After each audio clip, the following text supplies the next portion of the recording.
Manchester United and Brighton and Hove Albion, with the Red Devils attacking from right to left this half. They're in pole position to make it 7 points from 3 games so far after Ellerton's penalty in just the 8th minute to mark her Manchester United 50th appearance with a goal.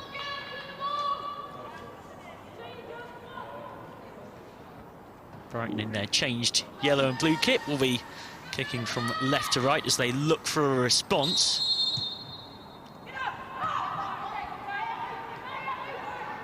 Well, they didn't win a single game last season that they went behind in, Brighton and Hove Albion in the WSL. They really managed to pull it back to get a point. They're a side that are built to be really compact and hard to break down at the back, but in the same way as they're very hard to get through against when they nick a goal against you. On the other end of things, do sometimes struggle to find a route back into games when going behind. They'll get a real test of that today. Manchester United definitely had the stronger of the first half. Wherever you are joining us across the world, welcome if you missed the first 45 to sunny autumnal day in Manchester, but don't be deceived by the sun. It isn't that warm, but it's warm enough that for now the coat can stay in the wardrobe. It's Victoria Williams. Now Kirkdyke. Crossfield, space for Gibbons.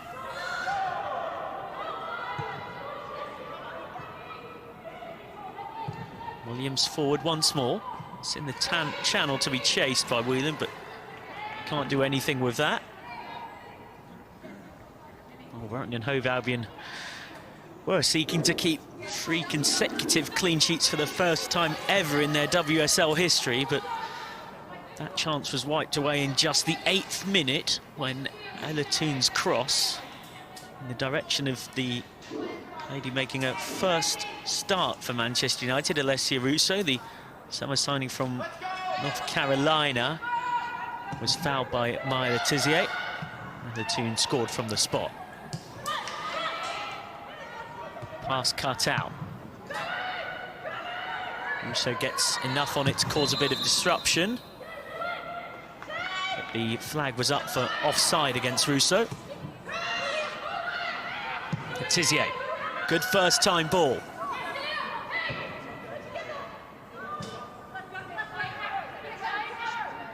We'll get a second chance, Tizier. No relation, for those wondering, of one legend from the South Coast in the men's game, the man who was a wizard in the colours of Southampton, the red, white and black, Matt Tizier, who also came from the island of Guernsey. So here come Brighton, lovely flick in behind, just doesn't get the finish to match. Toon under pressure, gets it away to Hansen. Hansen in a good old wrestling match, and then with a back heel of her own.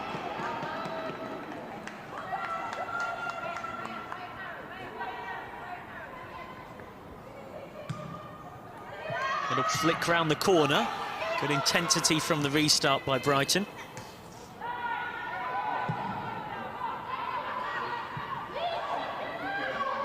Williams.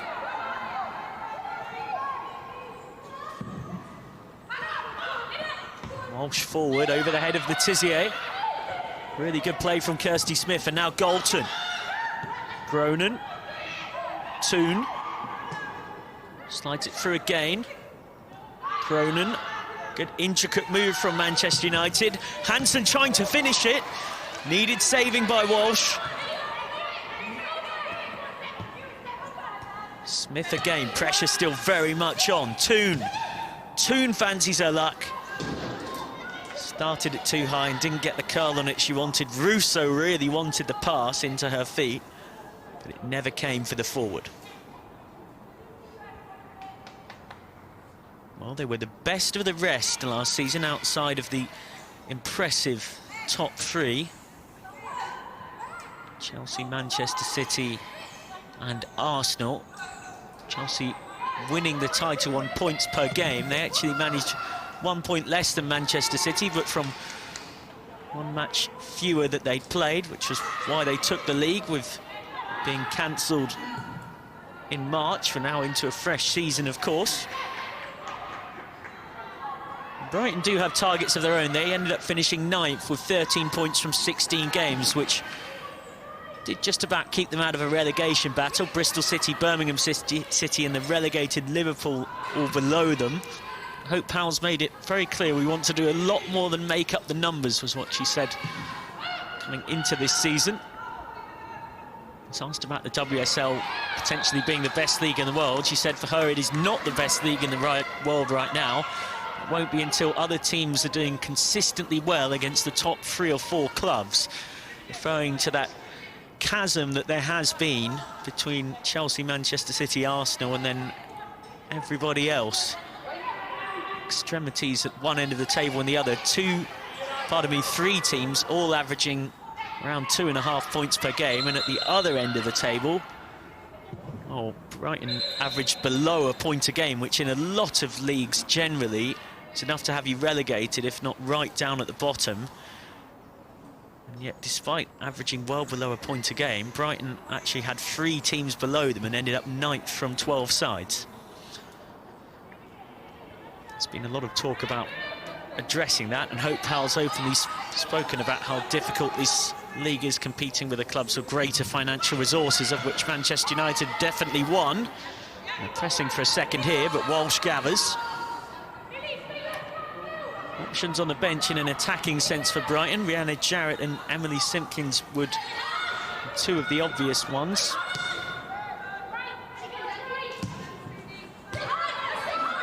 Tizier does just about keep it in. Walsh comes a long way out.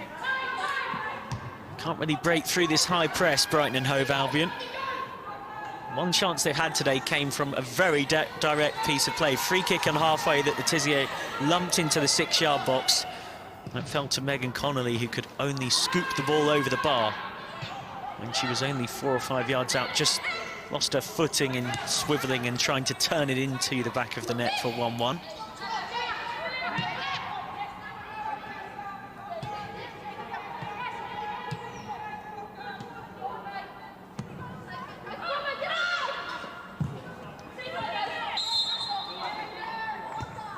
Offside flag up against Galton coming back.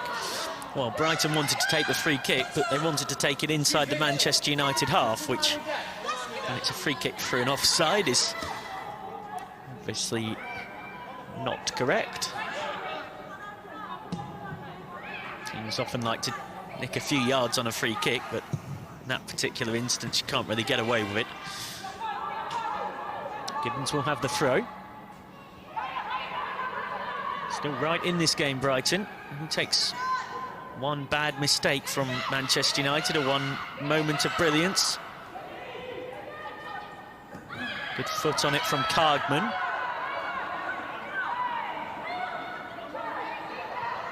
Williams. All forward, but it only finds Toon. Here go Manchester United, grown and sliding in. Really intelligent tackle, and now she can release Galton. Galton's through here. Galton for 2-0. Oh, Walsh keeps Brighton in it.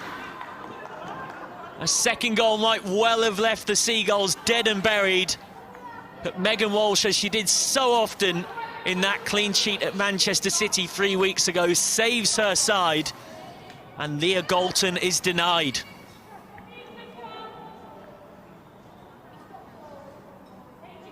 Scored 2 in the 4-0 win against Brighton here last season, back in November 2019. But Leah Galton can't take advantage. Galton now has the corner. And Walsh palms it just about away. Turner was waiting for it, Millie Turner.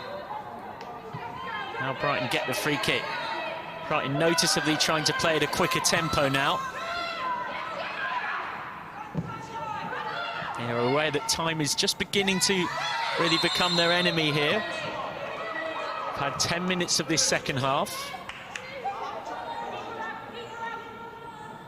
Cargman not happy with the lack of punishment for the tackle.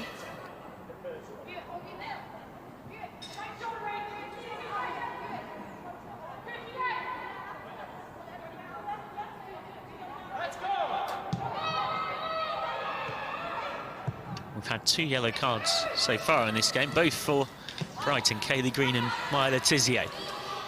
Here's Whelan. Going the long way around, just flicks off the foot of Williams, who offers a hand in apology.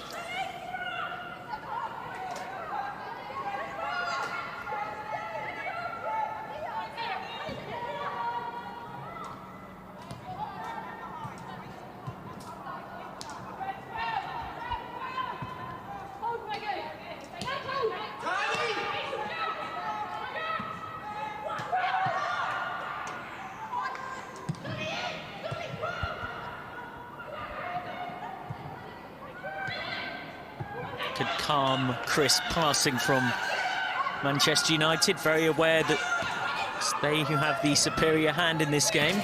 And Brighton now flying yellow and blue shirts forward to try and win it back. Slightly more direct approach towards Galton, but Gibbons gets there first. Loses out to Galton, though, just dawdled on it. Offside flag up against Russo, though.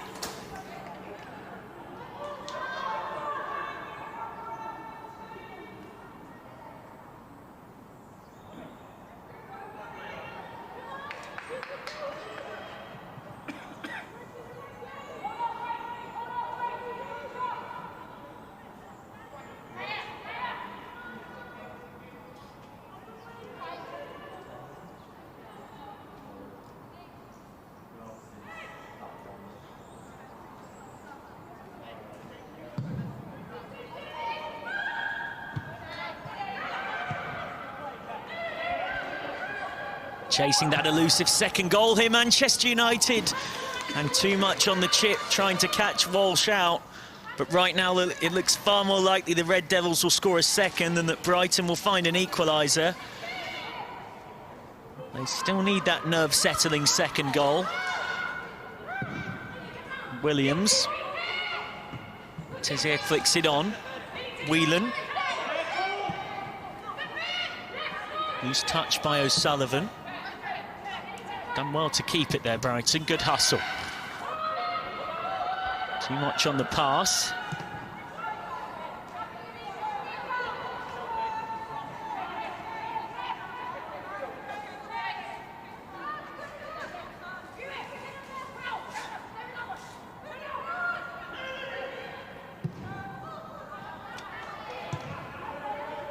Nice ball in between the lines. Galton will get there. She switched flanks. Russo's down. We're playing on.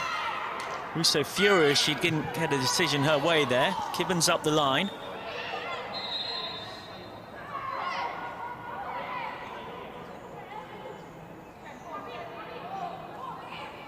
And now we're coming back for the free kick. Well, that is one of the longest advantages I've seen played in a while. We were a good 15 seconds, if not longer, on in the play from when Russo felt she was pulled down on the edge of the box. I think the referee just got a word from his linesman as well. It seems like another Brighton player could go in the book too. This is a really good chance for Manchester United to make it 2-0.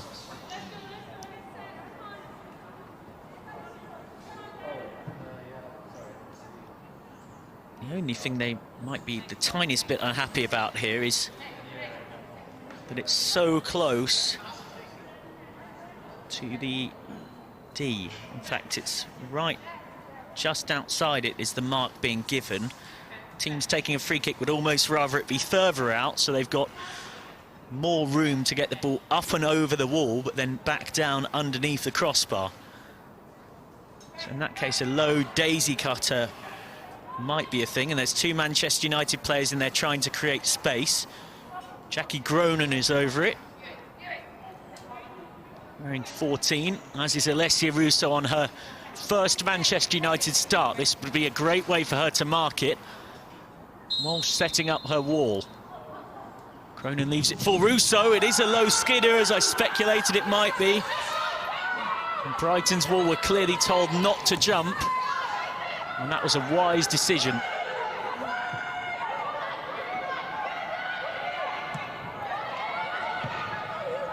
Walsh round the corner for Kirsty Smith, who's shaken off that left leg injury she got from a hefty challenge by Fliss Gibbons at the back end of the first half.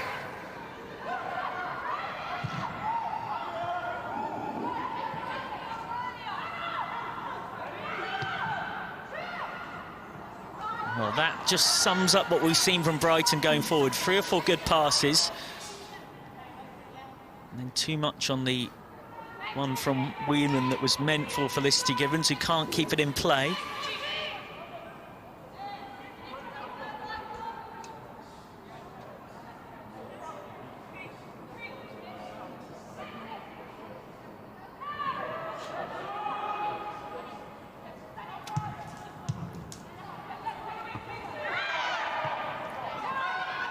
Flick round the corner from Whelan, but it's only straight to a red shirt. Galton coming inside.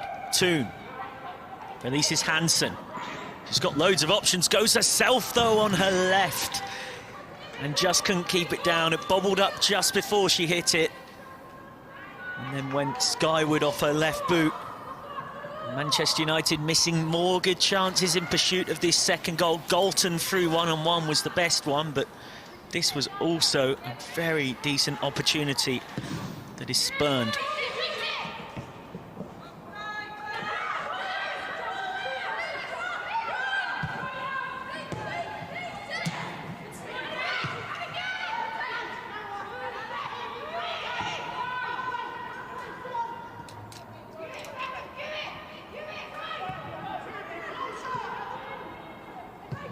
Well, make no doubt about it, if Brighton and Hove Albion do keep their unbeaten record going by getting something out of this game, Megan Walsh has again been one of, if not their hero.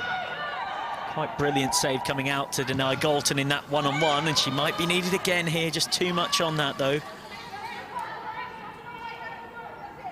Plenty of options on the bench if Manchester United want to close this out by scoring more goals, and it has often been their style. 5-2 win at Birmingham City last time out, well, they scored more goals than they ever have in a WSL game. They led in just the 5th minute through Jane Ross, but then an equaliser from Walker and an own goal by Abby McManus left them behind.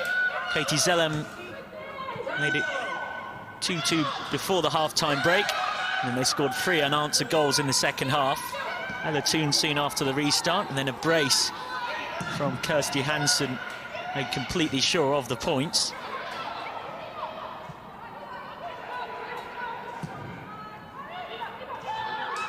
Cross has just too much on it.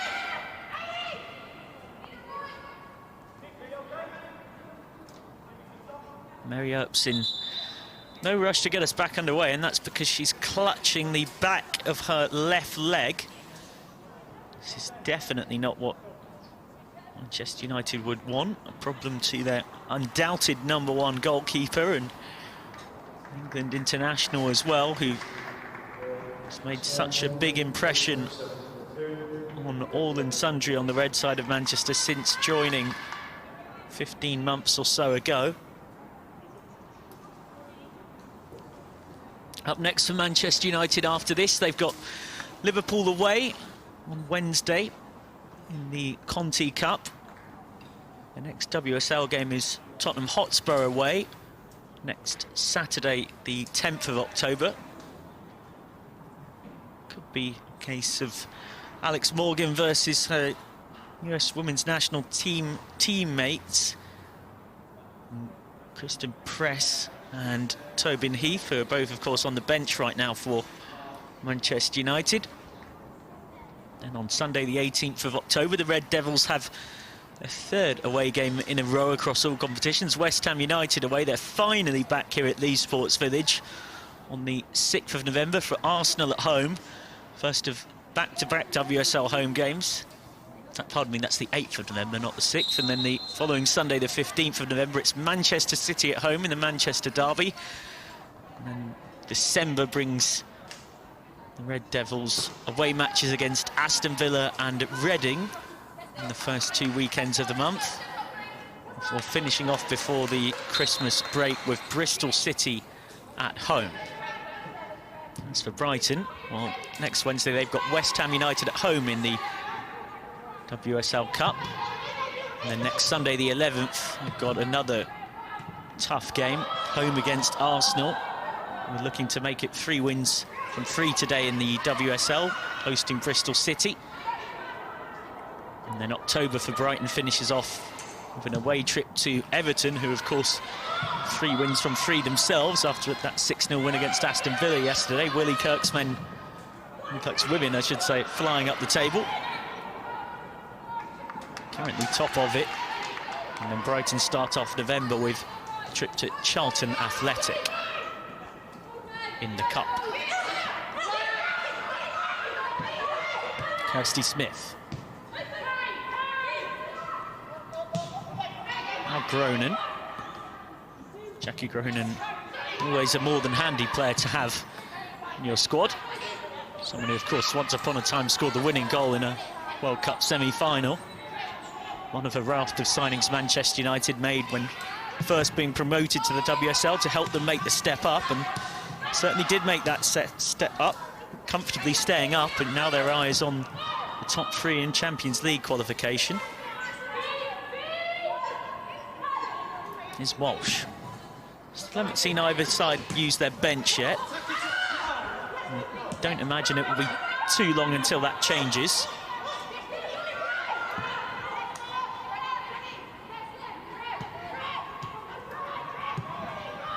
Almost at the midway point of this second half.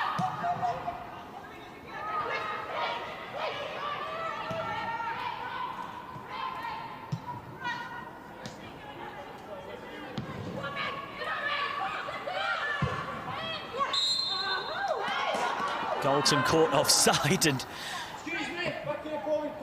you can hear her shouting, how? Lack of a crowd here today for obvious reasons that I'm sure you can work out wherever you are in the world, meaning that you can hear more of what the players say than you normally necessarily could. She's been caught offside quite a few times today, Galton. Put on by Whelan. Cargman. Lovely switch ball, invites Gibbons into the attack. Gibbons onto her right. Not her best cross. Kirkdyke.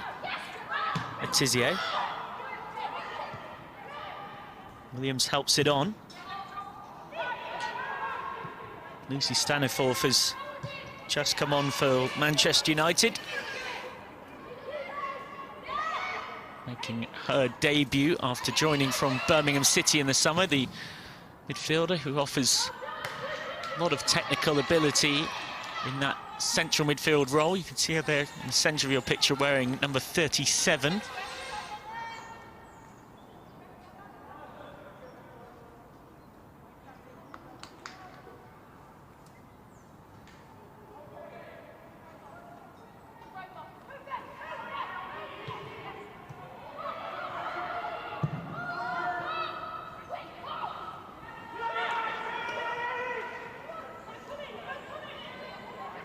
Russo for 2, and Russo scores! That's how to mark your first start for your brand new club. Having come over from North Carolina, the 21-year-old striker gets her goal to seal a second for Manchester United and go a long way to getting them 3 precious points.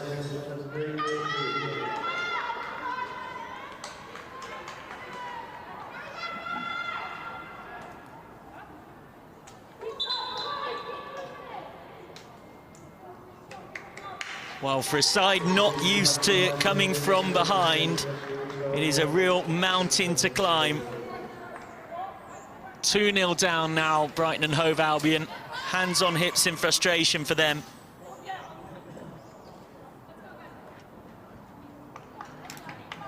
And this Brighton defence that has so often been so reliable, without the excellent Rebecca Stott in the starting 11, only able to make the bench as injury cover if desperately needed, has been found wanting a couple of times now. And on a couple of other occasions, they've been saved only by the excellence of their keeper, Megan Walsh.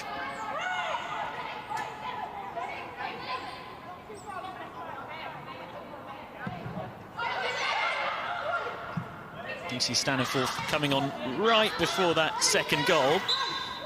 The camera didn't quite pick the moment itself up because it was done in a bit of a flash, the substitution, but the tune being replaced after scoring the penalty for 1-0 on her 50th appearance for the Manchester United side. Tune being an integral part of this team across the last couple of years. It's come up from the Championship and then found success in the top flight. So Lucy Staniforth now playing off Russo.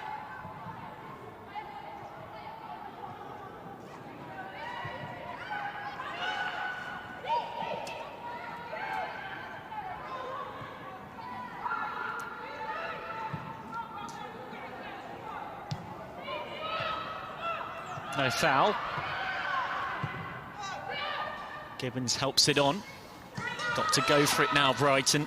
2-0 down. Time very much against the Seagulls as well.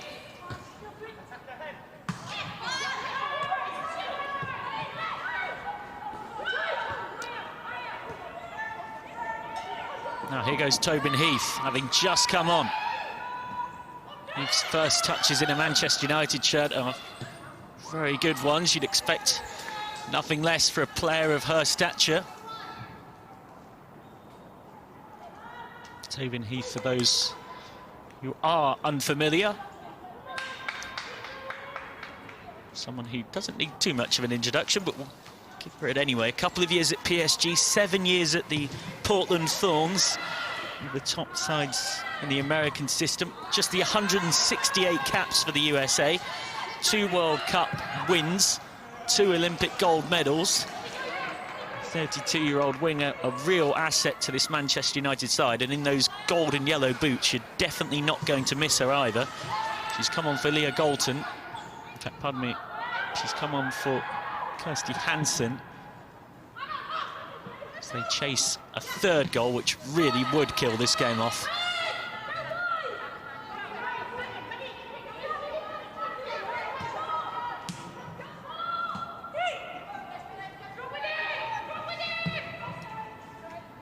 United 2-0 in front, thanks to a goal on her very first start for Alessia Russo after Ella Toon's 24th goal in her 50th appearance for the Manchester United side across the last few years or so, giving them an early lead from the penalty spot.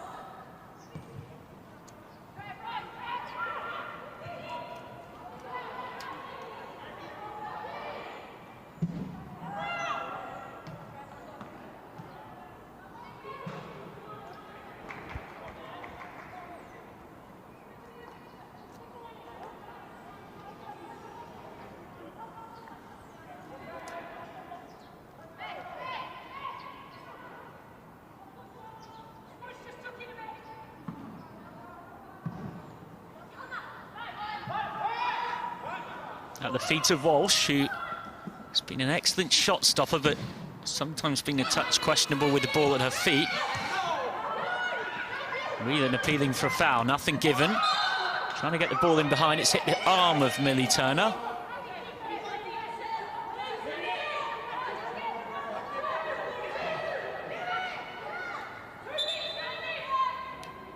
Now Brighton's best chance of the game came when Letizia put a ball into the 6-yard box, and the United defence was all at sea, ending with Megan Connolly scooping the ball over the bar. But rather than go quite that direct this time, they've gone for the technical finesse of Kargman over the set piece. 6 on the edge of the box though.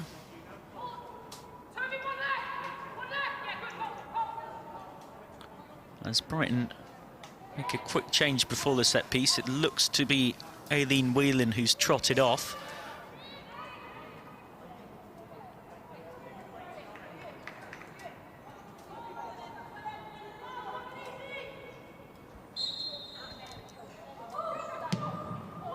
Kargman's ball in. But instead it's Manchester United launching on the counter-attack. It's a 3-on-3 if they can play this one quickly.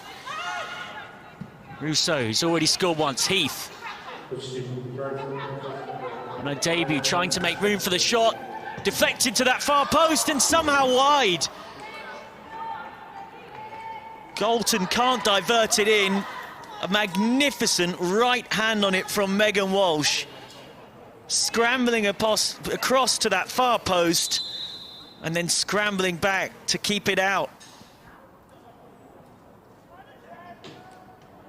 Nearly a debut goal for Tobin Heath.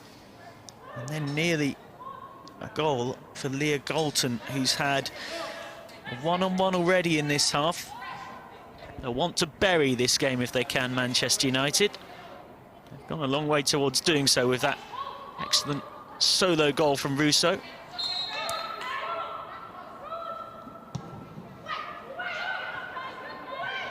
Corner flicked half away.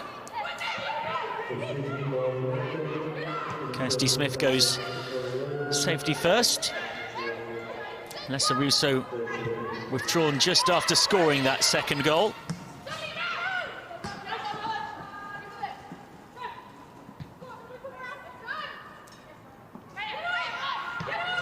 Rousseau signed in the summer on a 2-year contract with the option of a 1-year extension, making way for Heath in another of these summer editions.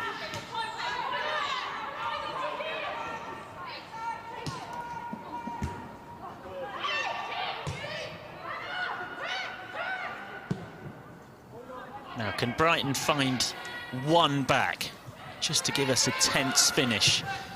Because whilst it's 2-0, Manchester United look pretty comfortable in truth, and they've looked the more likely to add more goals in this second half than Brighton have been to add one themselves.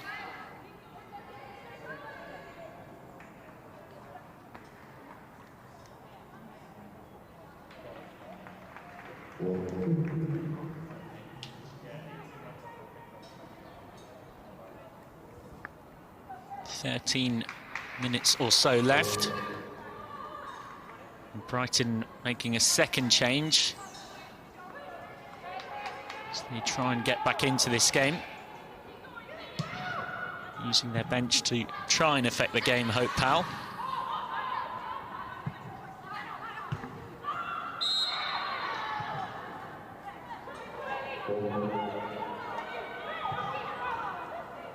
Well, that's not what you need as a manager when you've just used 2 substitutions in quick succession. Hope Powell might have to use one on an unwanted tactical reorganisation here due to this injury. And the physio, who's been busy today, as have the physios from both teams, back on. Danny Kirkdike down this time.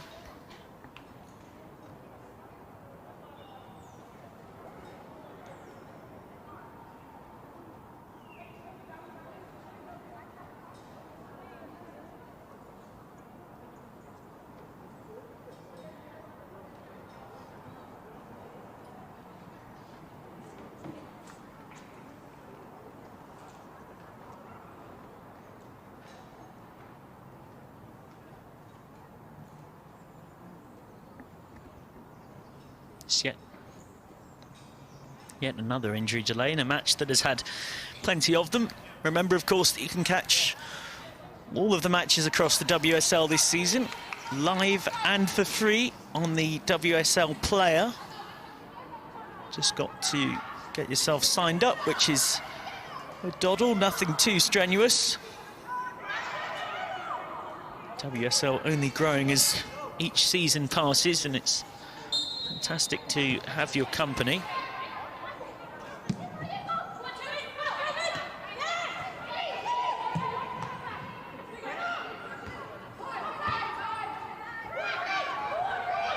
As the substitute, Rihanna Jarrett, tries to chase one down.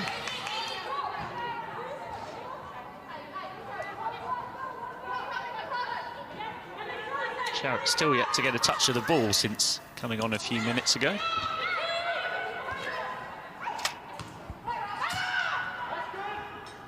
On towards Jarrett. Foul conceded, though.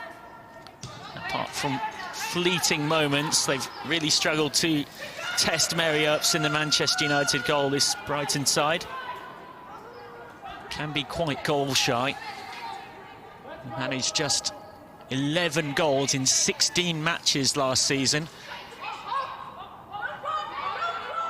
It's around 0.7 goals per game. Only the 3 teams below them scored even fewer than that. Here's Heath. There's a balloon there that somehow ended up on the pitch, not something you see every day. Return ball from Smith isn't where she'd want it to be. And Myla Tissier goes to drop it off the touchline. Not sure how it got there. Somebody's had a birthday party. Maybe a quick cake in the main stand before this game. It's part of the players or officials who's accidentally allowed that to get onto the pitch, but never mind. On we go. Very high from Amy Turner. Kirkdyke with the header. Staniforth, neat touch. Poor pass. And Whelan can try and release Rihanna Jarrett. Beaten for pace, though, by Kirsty Smith.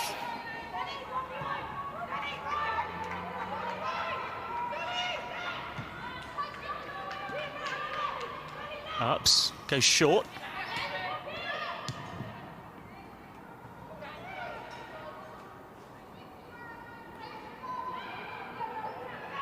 Kirsty Smith offering herself on the short option again, but Earps goes long.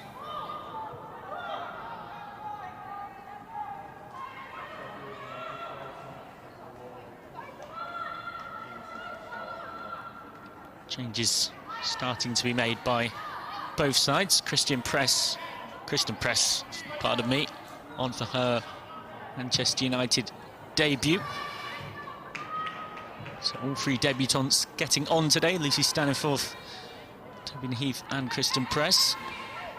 First chance to see the World Cup winners in action in the WSL. Kristen Press, much like Tobin Heath, not a player who needs much of an introduction, but give her one anyway. The 31-year-old signed from Utah Royals. Has come for the challenge of getting Manchester United in the top 3. These are 2 world-class players, very much used to being under pressure. And speaking of pressure, it was Earps who had to make sure there. It's the first time Brighton have really got behind this Manchester United defence all match.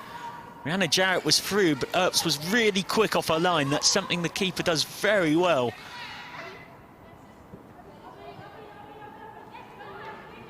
Trying to dig out the cross, Whelan. Tissier. Smith at the near post, Cargman back in. United still trying to get it away. Staniforth back for Amy Turner, who was clearly clipped before the ball had come. Or after the ball had gone, I should say. Could well be a 4th Brighton player to go in the referee's book.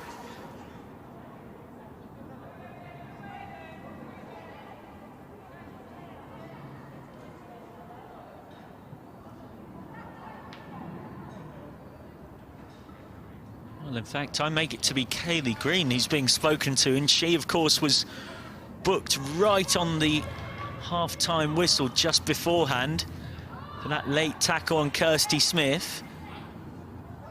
I think she's just about got away with a final talking to here. A proper headmaster to the naughty school girl. Very fortunate to stay on the pitch there, Kaylee Green.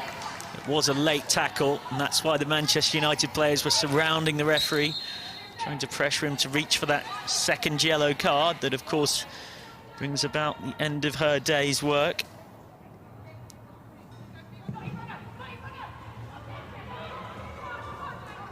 Very direct option taken. Press can't get anywhere near it.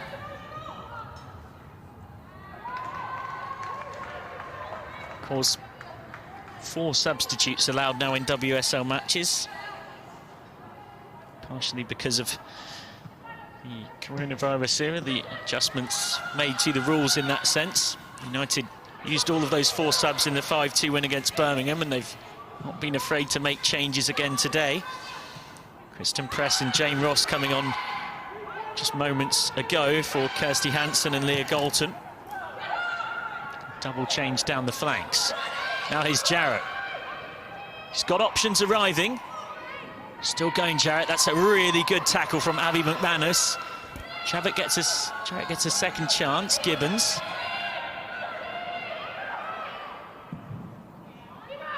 Deep cross. Herps Gathers. Not necessarily easy goalkeeping at that end because sunshine is peeping out from behind the October autumnal clouds.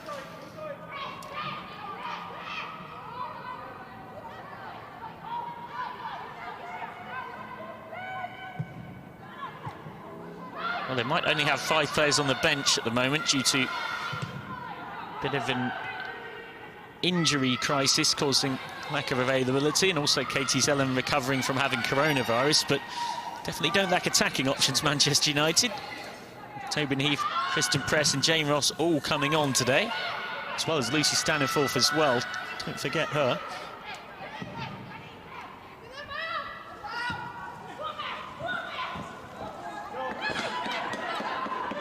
So that was Heath up against Letizier.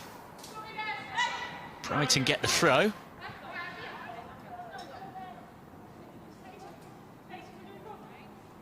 Manchester United seeking to write a chapter in their history. In the 1970s, the women's team started out as an unofficial one, the Manchester United Ladies Supporters Club. So that's wild and wide from Whelan, who puts her hands over her head in disappointment. In 2001, continued as an official identity, was disbanded in 2005. The Girls' Academy did continue, and then in 2018, the full Manchester United women's side returned and immediately got promoted to the top flight. And now set to go 7 points from 3 games as their start to the new season. Expectations this year being competing with the top 3, challenging for that 3rd spot and trying to win a trophy in one of the cup competitions.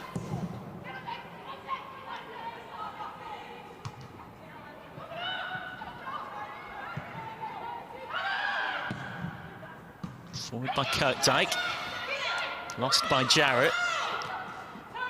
They've made changes, Brighton and Hove Albion, but it hasn't made them look any more potent.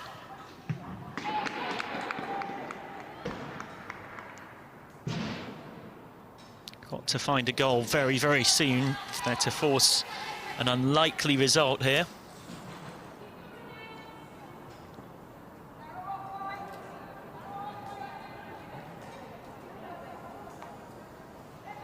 Just 2.5 minutes left of the 90. Ross. Not a bad cross. Oh, nearly an own goal from Letizier, who gets very lucky at the back post. Heath. Smith in behind. Staniforth with the pass. Ladd still allowed to run. Options on the pullback. Goes to the far post. Somehow not in. So close to a debut goal for Kristen Press. Did everything right. And it came off the inside of the post and ricocheted away.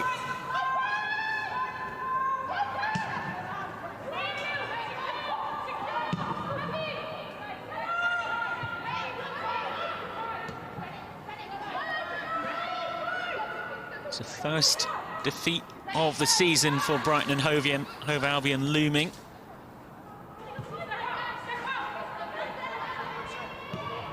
And on the balance of play, even the most ardent Seagull supporter would find it hard to deny that Manchester United have been the better side across the 90 minutes.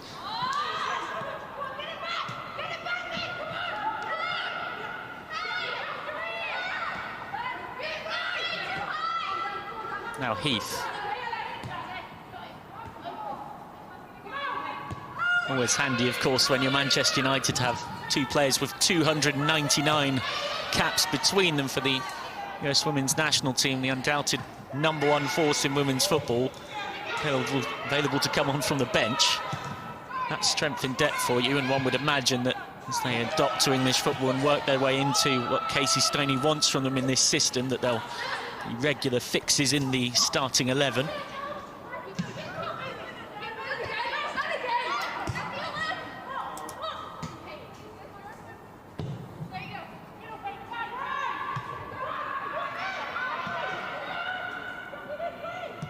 Should be said as well that whilst they might seem to relatively unfamiliar fans if you only follow the women's game in England, at least one of them should ring a bell, because Christine Press scored in the 2-1 semi-final win for the USA against England in that 2019 Women's World Cup.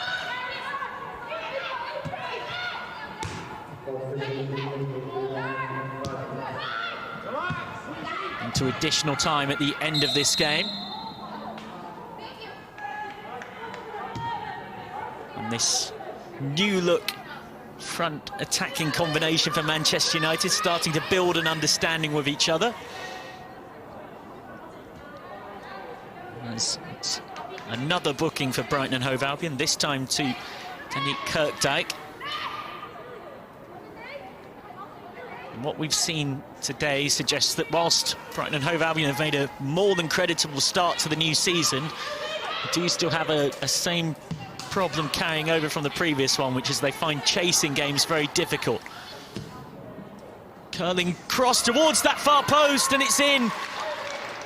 Tobin Heath's cross, not properly cleared, and Manchester United pick up a third goal to go with the 3 points they'll be collecting for this one.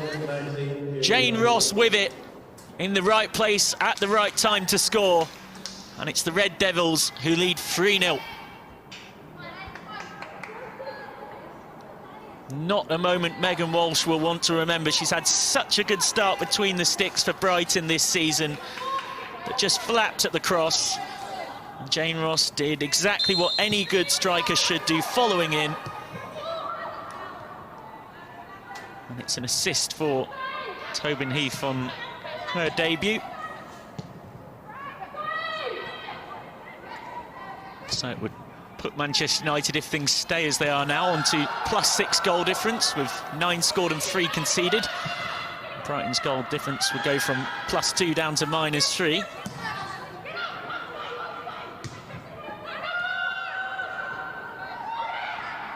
Playing advantage in favour of Brighton. No advantage gained, says our referee, so we'll come back for the free kick. In the very last knockings of this match, 3rd minute of stoppage time.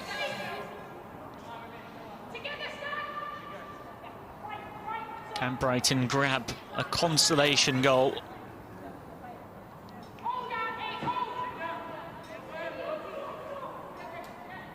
Maybe have looked just a little leggy as this one has gone on. They did have to play 120 minutes in the Cup defeat that they lost on penalties to Birmingham City last Sunday.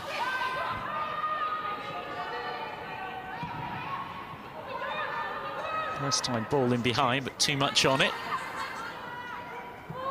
Kirkdijk.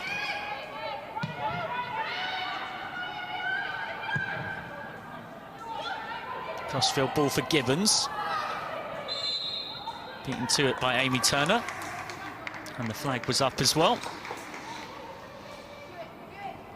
Amy Turner, who spent a season at Liverpool from 2017 to 2018. Once upon a time was playing football in the back garden.